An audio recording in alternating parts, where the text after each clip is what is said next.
Hello there, my YouTubers. Welcome to the Toronto Argos post-game press conference. I'm live on YouTube. I'm back on Facebook. I wasn't able to go on Facebook to record videos because my Facebook was hacked. So I'm finally able to get back in, so I'm back. So here we go. The Argos lost 26 to 25 to the Montreal Alouettes.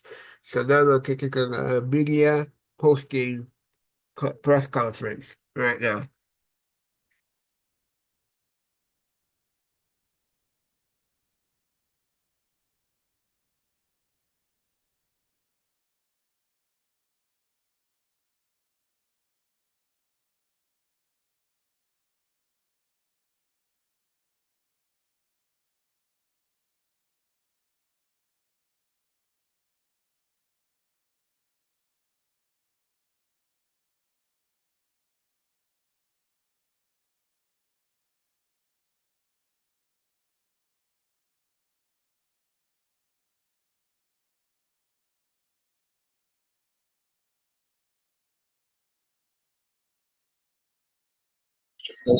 Well, we knew we had to score one more touchdown on offense, right? And, just didn't get any offense going. They were just playing man coverage, and the few throws that were there, we're just holding on the ball. Sometimes you just gotta let it go and trust that it's gonna fall incomplete if you don't make a play. Man coverage, not everybody's gonna be butt naked, right? So thought we forced the one into bars. We had a different deal, but we had too many missed throws and the turnovers cost us. I imagine not every game goes down to one play. But that opportunity to Demonte right at the end of the first half would have allowed you to create a more distance. Yeah, no doubt. I think that would have given. I mean, he would have definitely scored, right? And a guy like Demonte, coach, just give a chance to make a play on it. If you ever throw it, he'll probably still come down with it, right? So we set that one up. We had a double stutter. Felt like they would think we're running a stutter comeback, and yeah, that was unfortunate. On the flip side, now that you're 1-5, are there positives that you can take from aspects of the game? You see the fight that your team had early on, at least. Yeah, I think there's some positives we can take out. I told these guys we can't let this loss define us, right? We can't let it ruin our season. We're 1-5. We got to play a cleaner football game for the full 60 minutes. But offensively, just things we got to, had a bunch of new alignment in there. We had new tackles, so they were running what we call gap exchange. We weren't set back on the end, and yeah, it's unfortunate. But there's some things we can take positively, but we got to play a full 60. What's the mentality you have now going forward? Because this is something as a head coach you're not used to with this organization. What do the next few weeks have to look like? Yeah, well, we came into this. We said we got, this one's going to be a tough one. Obviously, Winnipeg back-to-back's playing good football. So we said, guys, we got to go 1-0. That's our focal point. But we said we got to at least win 2 of the next 3, right? So now our back's against the ball. We got to find a way to win at home this year, and especially we got to win at Winnipeg too. So we're not out of it yet, but it's starting to, I guess, build up. We got to get some wins going now. We're going to be out of the race, and not even hit the finish line.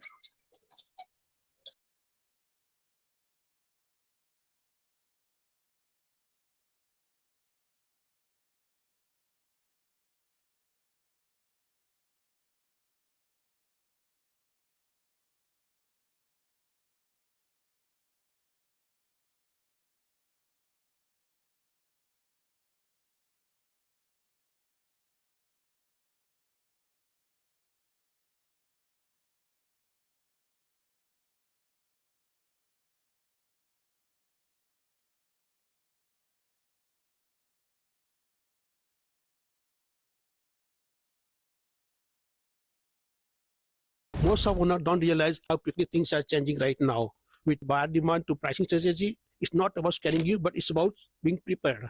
So before you list your home, I put together a short guide. It covers the 3 big mistakes to avoid and what to do before you even speak to an agent. If you're thinking about selling, click the learn more button below and grab your free guide.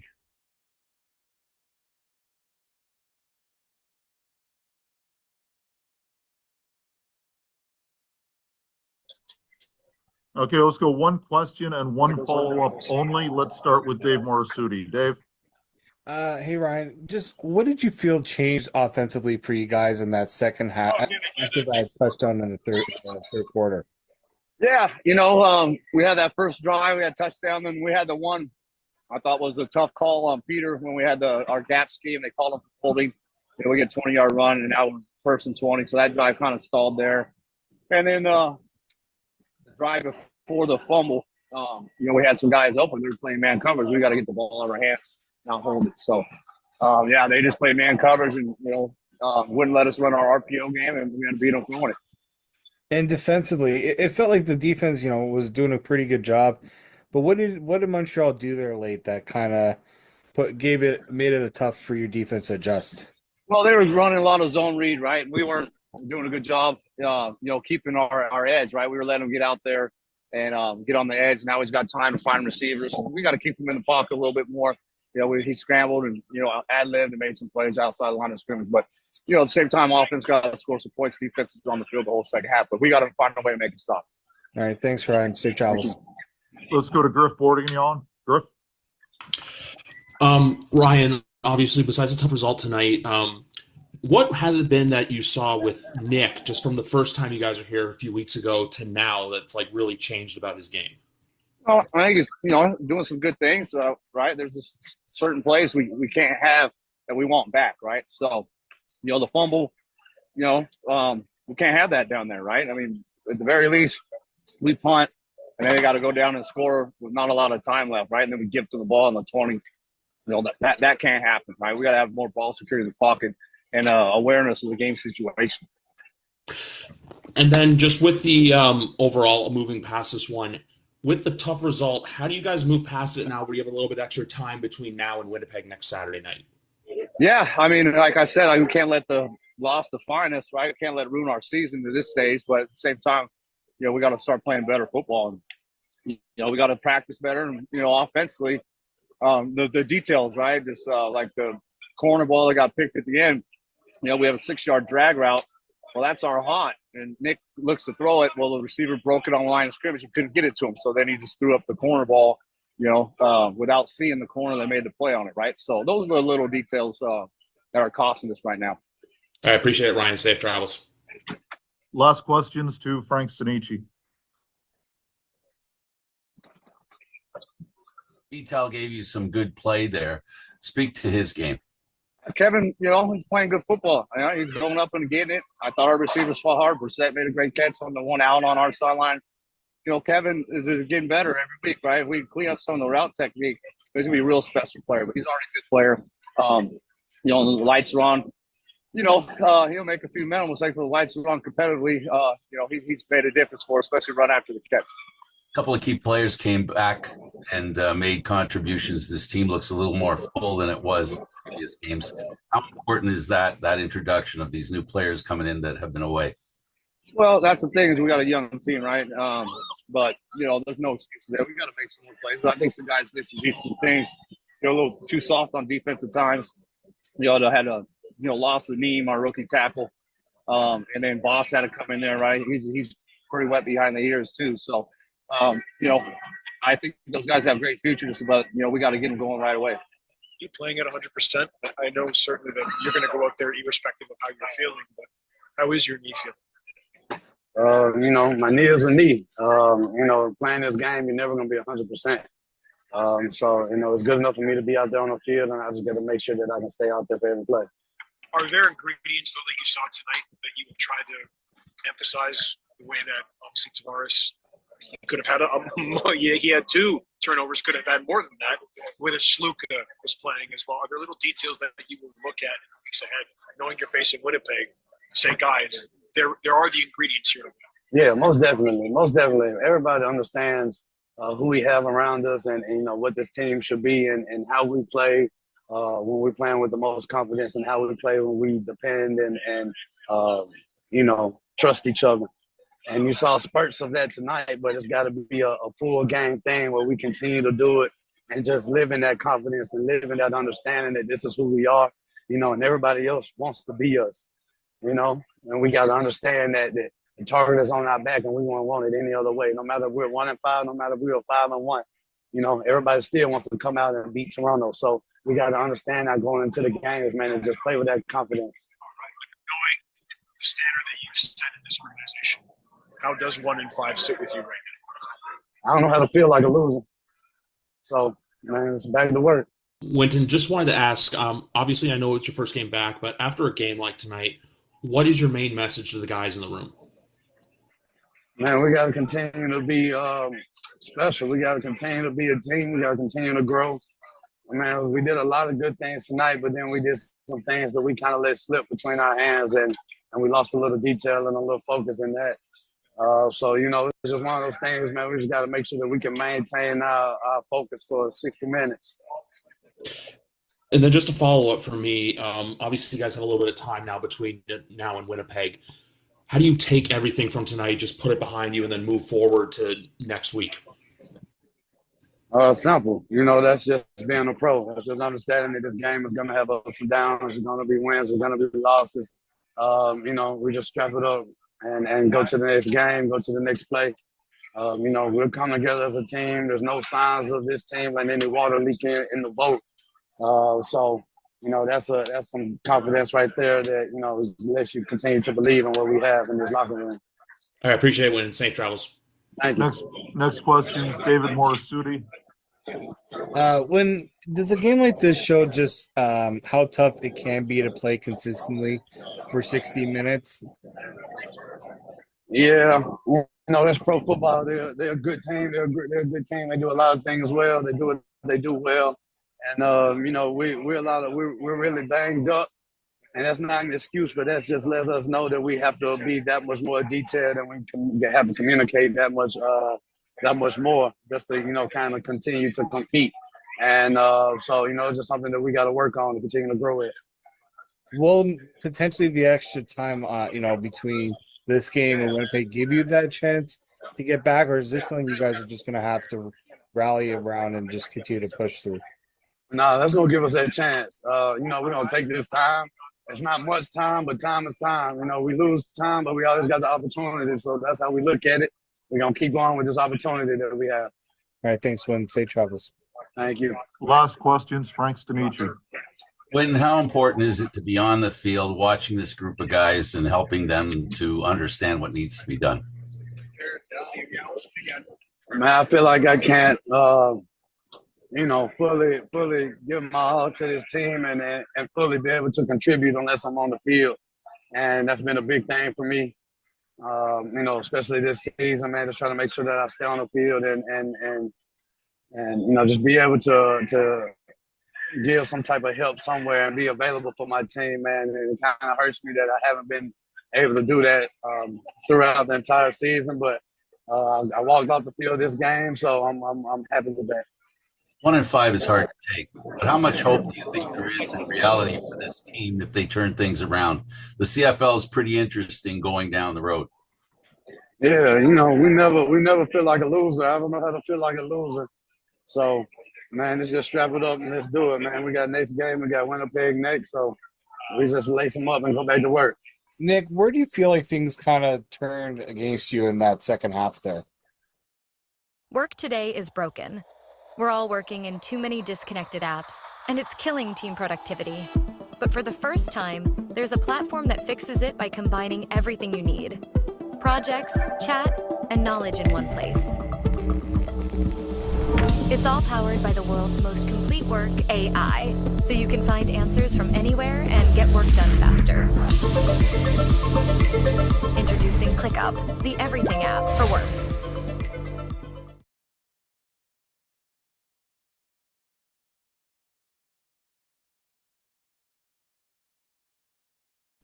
Do you suffer from FOMO? Fear of missing out on your favorite sporting event when you're away from home? With IPVanish VPN, you don't have to worry about streaming content over unsafe or restricted Wi-Fi to watch your favorite events. IPVanish VPN allows you unlimited and secure.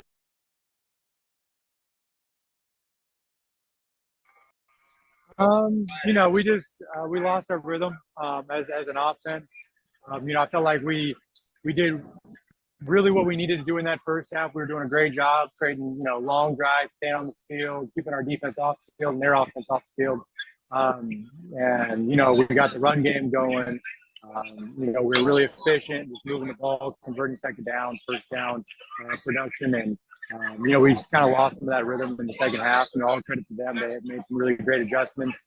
A couple plays I wish we could have had back that might have made a little bit of a difference and kept us on the field, on some second downs in that second half. But, they're a great football team, and, they came out with a really good game plan in that second half and kind of got us out of some of the things, with what they were doing, with what we had success with. Tonight, Kevin really stepped up for you guys once again, and I feel like you two have really developed some great chemistry this season.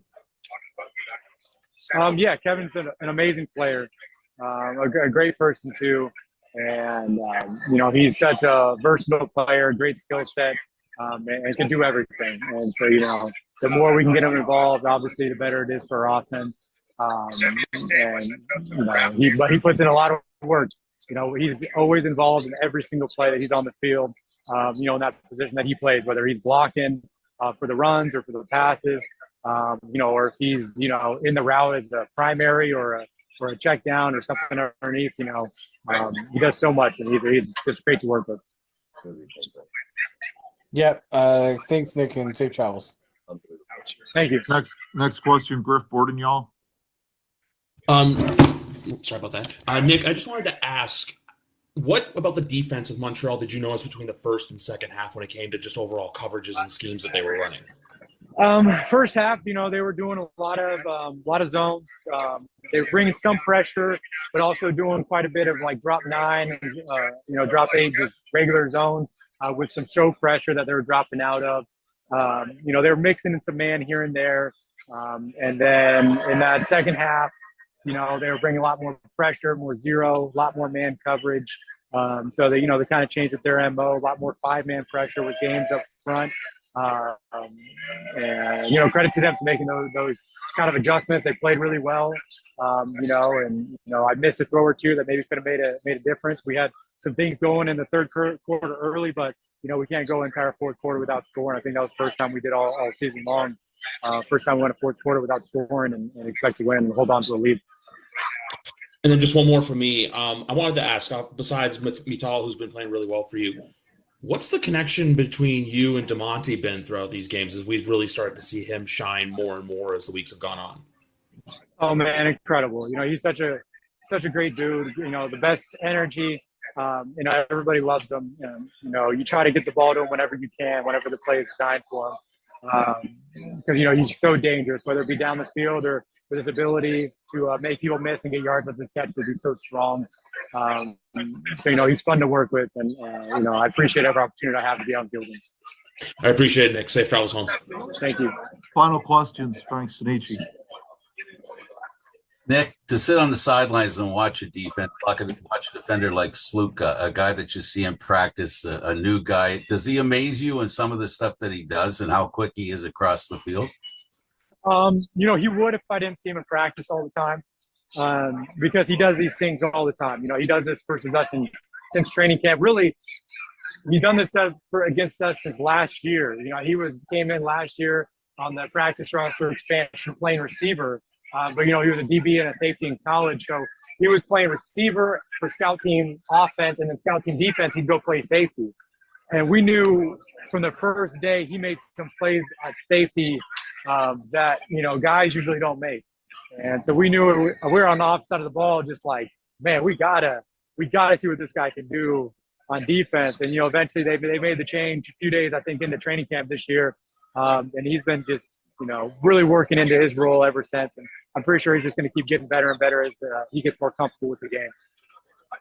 Is there anything you could have done to increase the amount of time you had to throw the ball? You were under pressure in the second half. It was totally different than the first half. Is there anything that you've learned that you can do to maybe be more effective in a shorter time frame? It all depends on the kind of pressure. Some of the ones that they were bringing, you just got to be, you got to be able to just throw under duress and just understand that when you get to the top of your drop, you're going to have to throw. Because a lot of their pressures, they do a great job of manufacturing it with interior twists and stunts inside, where they have, they run some kind of game where they crash down and loop around on the inside. So they keep their DNs in contained. So it's not like you can really get out of the pocket on it. You know, a lot of the pressure that they were sending was coming from the interior, and you know they're really good at it. You know, we have a great offensive line, but you know those things are, you know, they're pros too, and those things are hard to pick up for anybody. You know, unfortunately, didn't get a chance to connect on some of the passes that I, you know, was trying to anticipate and throw early, and you know, maybe you know some of those could have made the difference. Who says interest is just for savings accounts? Sign up to EQ Bank for the best features of checking and high interest, all from one convenient account. QuickBooks Payments helps me manage things on the go. I'm able to rip out my phone right there, send the invoices. It definitely just helps keep me on track and keep me able to doing everything that I want to do.